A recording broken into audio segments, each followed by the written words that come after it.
de cours de métaphysique pour le site docteurangélique.free.fr en vue de la lecture de saint Thomas d'Aquin.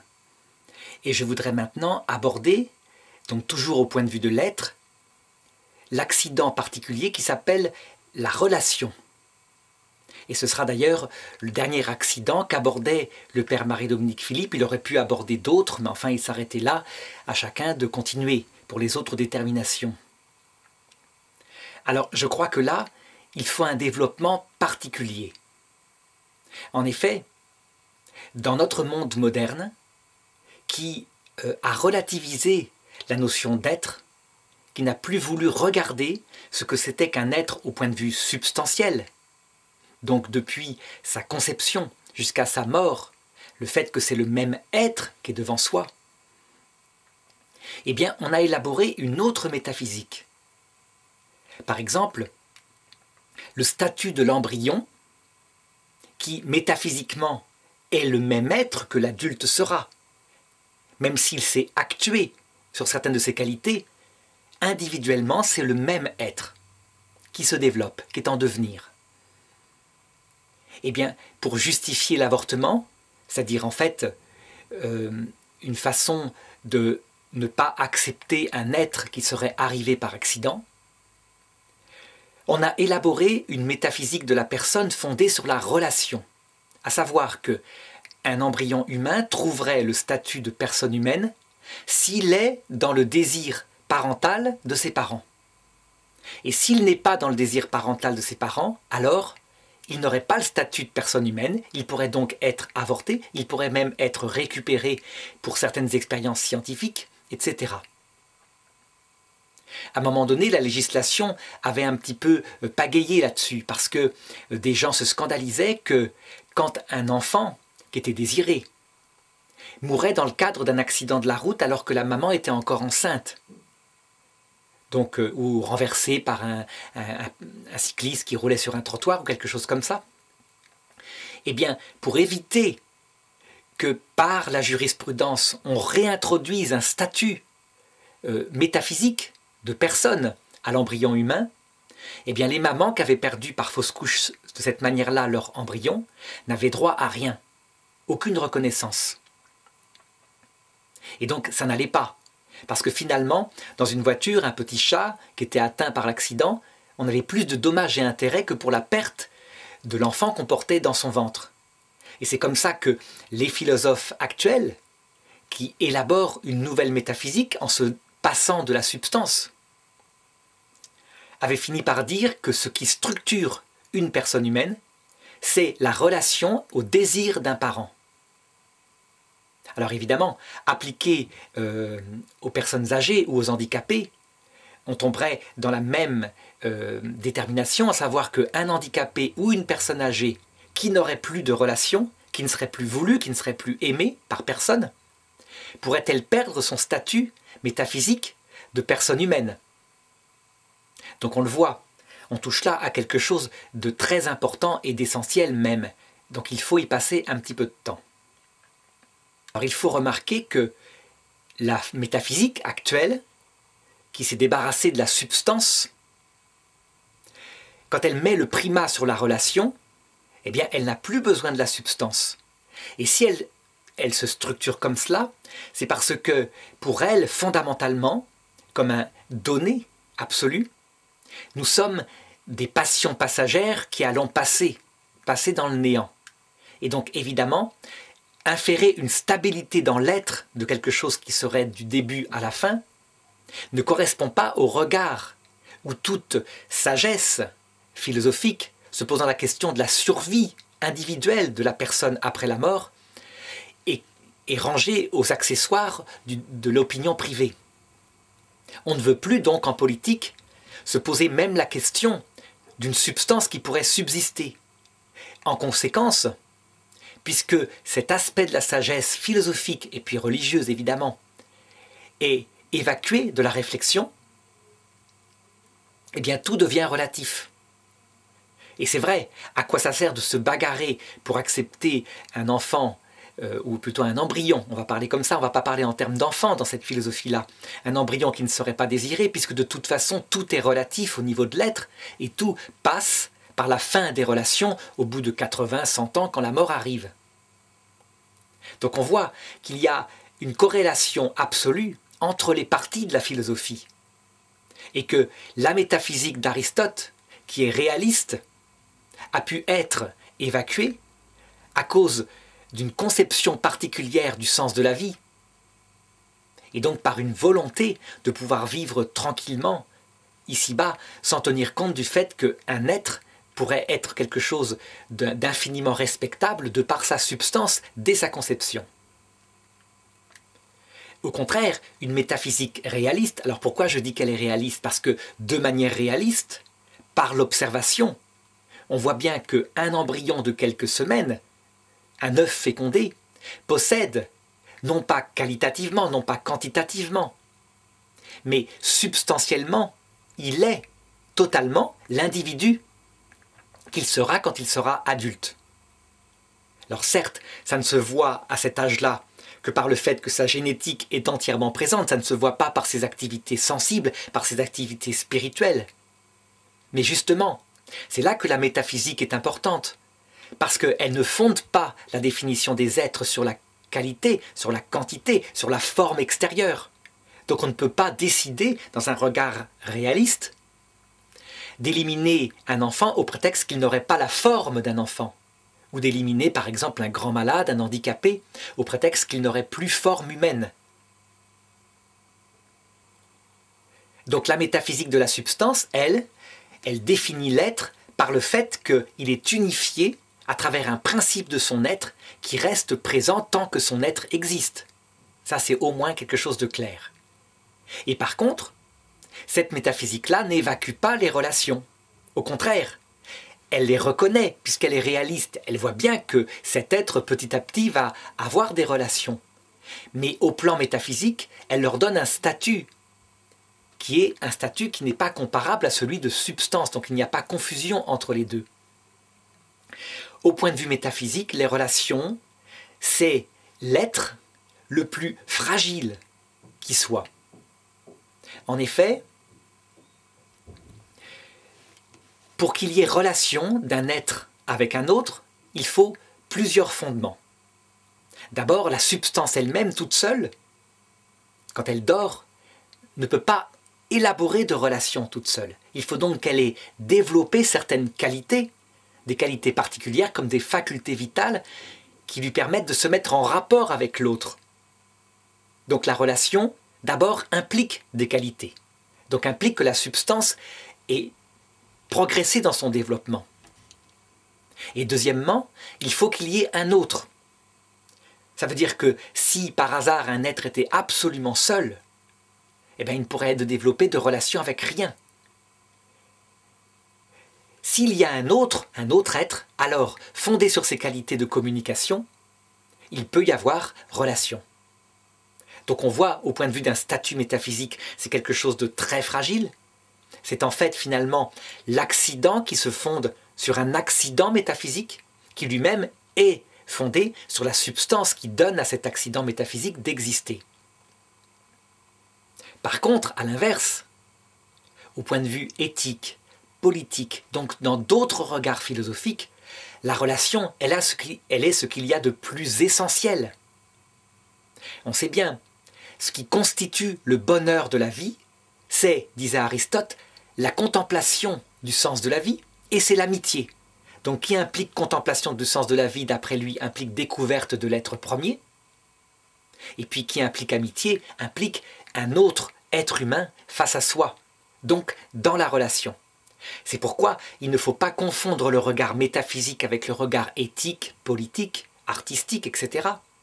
Il faut les situer chacun à son juste niveau, mais il ne faut pas, au nom de l'éthique, éliminer la métaphysique.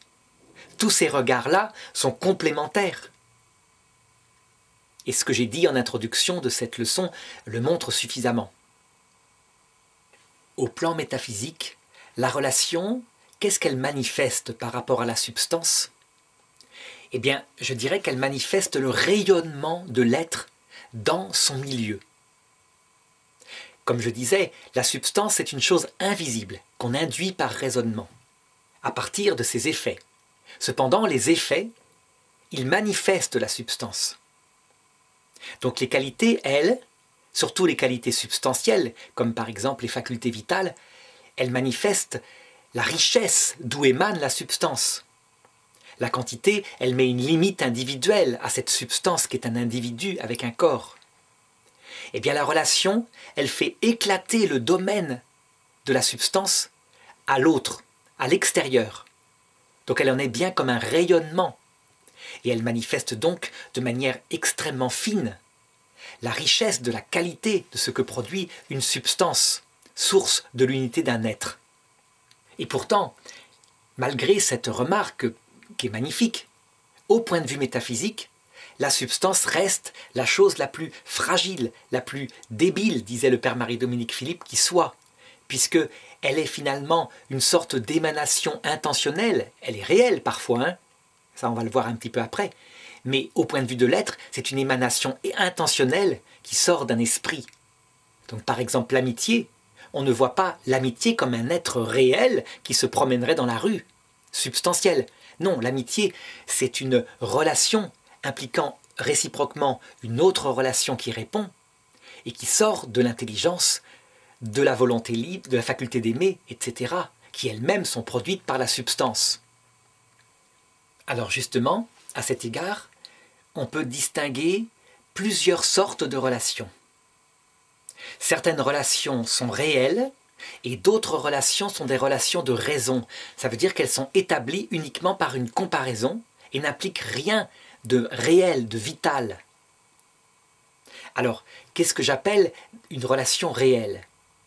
C'est une relation qui change la vie d'un être, qui fait que dans son acte de vivre, quelque chose prend sens. Exemple, l'amitié. Voilà une relation réelle. Mais il y a aussi des relations qui sont fondées sur d'autres choses. Par exemple, il y a des relations qui sont fondées sur le rapport action-passion, comme par exemple la relation professeur-élève, parent-enfant. Et ce sont des relations réelles. Il y a véritablement une action du professeur sur son élève, il y a véritablement une passion que reçoit l'enfant dans l'éducation qu'il reçoit de ses parents, et réciproquement. Alors, qu'est-ce qui caractérise au plan métaphysique l'amitié? L'amitié, c'est donc une relation tournée vers l'autre, mais qui implique réciproquement une relation de l'autre tournée vers moi. Il y a donc une coactuation, une sorte d'alliance finalement. Et ces amitiés peuvent être fondées sur divers critères. Certaines amitiés sont fondées sur l'honnêteté, la recherche unique du bien de l'autre. D'autres sont fondées sur l'utilité. Par exemple, on prend un ami parce qu'il est utile dans l'œuvre particulière qu'on doit faire de l'avoir pendant un certain temps. Et enfin, il y a certaines amitiés qui sont fondées sur le plaisir, des complicités pour avoir ensemble de la joie, de la convivialité, pour ne pas rester seul.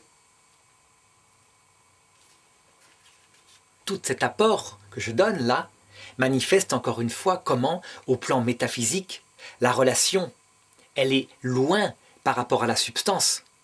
Et pourtant, elle a un statut d'être absolument particulier, mais extrêmement fragile au plan métaphysique et terriblement important au plan éthique, au plan vital, etc. Alors il y a aussi des relations de raison, c'est-à-dire des relations qui n'ont pas, comme celles que je viens d'indiquer, une influence réelle. Par exemple, quand on compare au point de vue substantiel, en disant « Tiens, ce qu'il y a de commun entre cette personne-là et ce chien, c'est que tous les deux existent. » On établit une relation réelle, une relation de raison, tous les deux existent, donc ils ont une substance. Cependant, ça n'implique pas du tout une relation de réelle. Ce qui serait une relation réelle, c'est si ce chien était propriété de son maître et qu'il lui rendait une part de fidélité dans son comportement. Il peut y avoir des relations de raison au niveau quantitatif, par exemple quand on dit « Ah tiens, telle personne pèse le même poids que telle autre ». au niveau qualitatif quand on dit telle personne est meilleure en maths que telle autre, alors qu'elles ne se connaissent pas. On se contente de comparer. Donc toutes ces relations de raison, là, n'impliquent rien de réel dans mon être à moi, puisque je ne suis même pas au courant. Alors on le voit, le statut de ces relations de raison au plan métaphysique, il est purement de l'ordre de la connaissance. Il n'a finalement qu'un fondement lointain, mais en réalité, sa réalité, c'est plutôt dans la connaissance de celui qui a fait la relation. Donc là, c'est encore plus débile, fragile que les relations réelles dont je parlais juste avant. Et alors, pour terminer cette leçon, je voudrais, pour une fois, et une fois n'est pas coutume, sortir pendant un moment de la philosophie pour entrer en théologie catholique. Donc je rappelle que ces leçons visent évidemment à la lecture de saint Thomas d'Aquin, et saint Thomas d'Aquin, dans sa somme théologique, il est d'abord théologien. Et s'il fait de la philosophie, comme je le fais là, c'est en fait pour introduire une meilleure connaissance du mystère chrétien que lui veut expliquer avec les mots les plus précis possibles. Et donc, il est intéressant de faire une remarque là, par rapport à la question des relations, sur l'influence que ça a eue chez saint Thomas d'Aquin pour comprendre la théologie chrétienne de la Trinité. Alors, je rappelle rapidement ce que c'est, et d'abord, je voudrais situer les choses. Donc c'est bien de la théologie, ce n'est pas de la philosophie. Le sujet que j'aborde est indémontrable au point de vue rationnel, donc pour le philosophe, c'est de l'ordre de l'opinion. Par contre, ça illustre bien à quel point les chrétiens, les catholiques en tout cas, demandent à leurs étudiants en théologie d'être extrêmement performants en philosophie. Parce que c'est fondé sur cette philosophie réaliste qu'ils vont pouvoir avoir des instruments pour mieux comprendre ce qui constitue leur foi. Donc, en Dieu, d'après la révélation chrétienne qui est formalisée par le Concile de Nicée, en Dieu, il y a une vie qui consiste en une vie de l'esprit, à savoir que le Dieu unique, qui est simple, qui est éternel, a une activité spirituelle. Et comme il est le seul, rien n'existe en dehors de lui, de toute éternité, le seul objet qui le comble, c'est la contemplation de lui-même. Cette contemplation implique un objet qui est infini, lui-même, mais comme la faculté de connaissance, qui est identique à Dieu d'ailleurs, ce sont des distinctions de raison que je fais là, pour mieux comprendre, comme la faculté de connaissance de Dieu, elle est identique à Dieu, elle est infinie, alors Dieu se connaît parfaitement. Résultat, la connaissance que Dieu a de lui-même, dans cette vie trinitaire, est exactement semblable à lui, elle lui est adéquate. Et donc, face à Dieu, il y a Dieu lumière, issue de sa propre contemplation. En termes plus simples, on ne parlera pas de celui qui est éternel, Yahvé, et de son verbe, sa connaissance, mais on parlera de Père et de Fils. De même, le Saint-Esprit, c'est l'amour infini qu'éprouve entre le Père et le Fils, amour réciproque, et comme cet amour est infini, il procède des deux, puisqu'il faut bien être deux pour s'aimer, et il est exactement semblable au Père et au Fils, on l'appelle le Saint-Esprit. Chez nous, êtres humains, quand on a de l'amour, ou quand on connaît une réalité, il va s'établir des relations qu'on peut qualifier d'intentionnelles. Par exemple, si j'aime ma femme, je l'aime, mais elle est autre que moi. C'est simplement une relation qui va vers elle, et elle-même, elle a une relation qui va vers moi. Et cette relation n'est pas un être substantiel qui serait là devant moi. En Dieu, comme la connaissance est parfaite, eh bien, sa connaissance, qui est une relation à lui-même, il se connaît lui-même, est exactement semblable à lui-même au point qu'elle est un être. Elle devient une relation subsistance exactement semblable à lui-même. Donc elle n'a plus ce caractère fragile de la relation au plan métaphysique. C'est comme si je me connaissais absolument parfaitement et que cette connaissance était absolument adéquate à tout ce que je suis. Mon verbe, ma connaissance, était en fait moi-même devant moi-même, mais qui n'est en fait que moi-même, puisque c'est la connaissance que j'ai de moi-même. Ça n'existe pas chez l'être humain. Mais en Dieu, on comprend tout à fait qu'on puisse avoir un seul Dieu, et pourtant deux, parce que sa vie produit lui-même face à lui-même. Alors on le voit, la notion de relation n'aurait pas dû pouvoir servir comme cela. Elle est tellement différente dans la créature et dans le Créateur. Et pourtant, saint Thomas d'Aquin s'en est servi pour expliciter le mystère de la Trinité, qui fait qu'on peut avoir un seul Dieu et en même temps trois personnes substantielles, l'une face à l'autre. Il a utilisé pour ça la notion qui est inconnue absolument en philosophie, ça n'existe pas, de relation subsistante. En philosophie, les relations sont toutes intentionnelles, fragiles, accident d'accident. Alors, on prendra à l'occasion, au cours du développement de la métaphysique, d'autres exemples d'applications qu'a utilisé saint Thomas pour bien comprendre les choses.